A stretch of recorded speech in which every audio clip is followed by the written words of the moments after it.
ते आरोपी फरार झाला.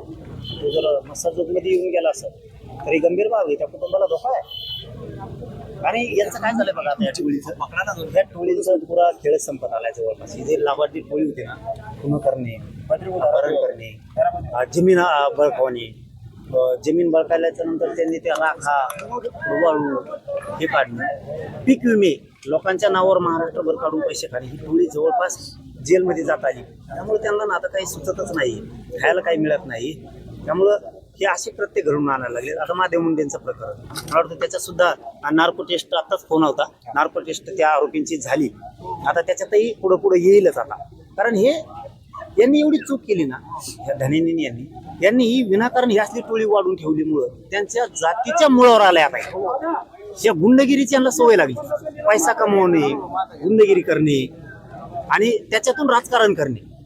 आणि आता काय झालंय ते सगळं बंद झालंय. त्यामुळे हे पूर्ण बिथरलेवणी झाले.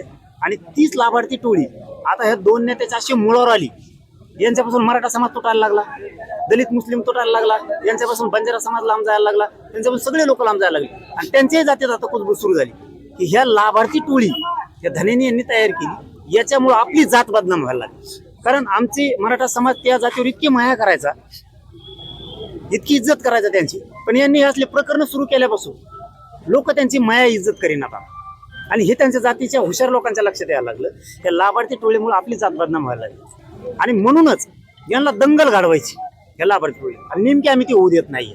कारण या जाती दंगल झाल्यावर काय चांगले गरीब लोक आहेत ना त्यांच्या, ते विनाकारण त्यांच्या सुद्धा मुळावर येणार आहे की लाभार्थी टोळी त्यांच्या जातींना रोखलीच पाहिजे. आणि धन्याची वारंवार डाव करतो ना, ते त्यांनी थांबविलं पाहिजे. त्याच्या मुळाशी येतील एका दिवशी.